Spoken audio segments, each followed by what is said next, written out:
समझा बाबा कैसे एक एक स्टेप से हमको क्लियर करते जाते, कैसे महिमा से शुरू हुए, कैसे भगवान है, कैसे भक्त पुकारते हैं, कैसे भारत की हालत हुई, भारत क्या था क्या बन गया। जब ऐसा था स्वर्ग तो वो कोई खंड नहीं था। जब देवी देवता थे तो थोड़े मनुष्य थे, उनको देवी देवता कहा जाता है। आज किसी को देवी देवता नहीं कह सकते। आज तो कितना वृद्धि को पाया। ये सारी नॉलेज हमको नॉलेजफुल गॉड फादर देते।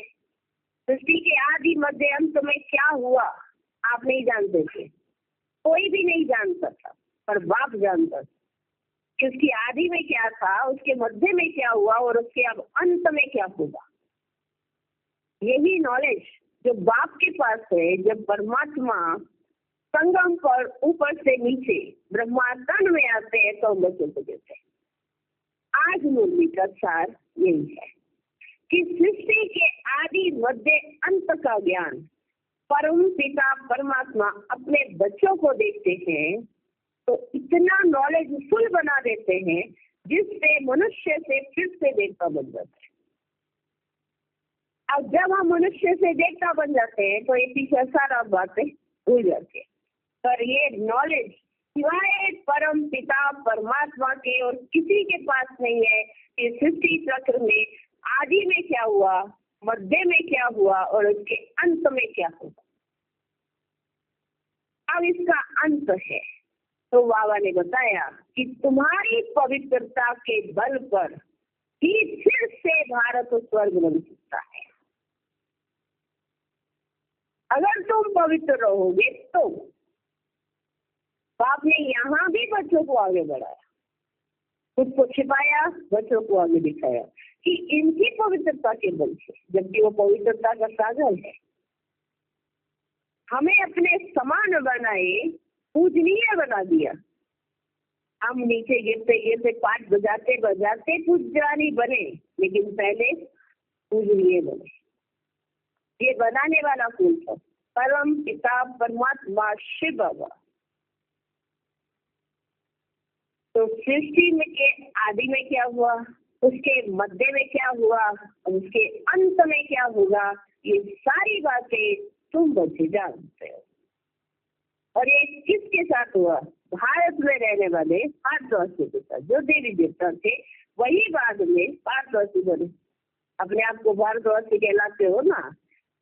जब देवी देवता है तो ना इस्लामी है, ना बौद्धी है, ना और कोई खंड है।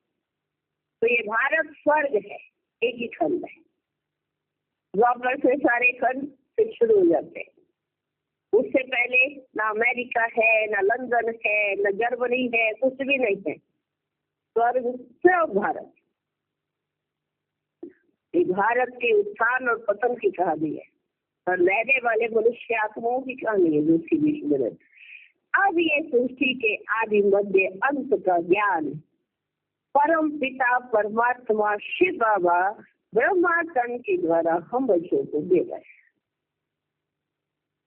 इनकी जीवन कहानी को बाबा जानते हैं, तो मेन एक्टर्स की जीवन कहानी के बारे में बाबा बताते हैं। तो विशेष तो ब्रह्मा बाबा, तो इनके माध्यम से, क्योंकि जो सारे जन्म लेंगे 84 जन्म, उनके आधार पर ही बताया जाएगा ना। अब ये 80, 82 और कोई 65 जन्म ले, उसके जीवन कहानी के बारे में थोड़ा बताएंगे। शुरू से लेकर अंत तक बताना है ना। तो जो सबसे पहले उतरा है उसी के आधार पर बताएंगे ना कि कितने जन्म कब कहाँ कैसे लिए जाते हैं। ये है सृष्टि के आदि मध्य अंत का ज्ञान जो बाप बीच बीच में बार बार रिपीट करके हमको समझाते हैं कि इन्हें पहुंच जाए। आत्मा ये परम धाम से ये कर्म क्षेत्र है या कर्म तो करना ही है। भले आप विश्राम भी कर रहे हो, ये भी एक कर्म है। रेस्ट करते ना, नींद करते, ये भी एक कर्म है।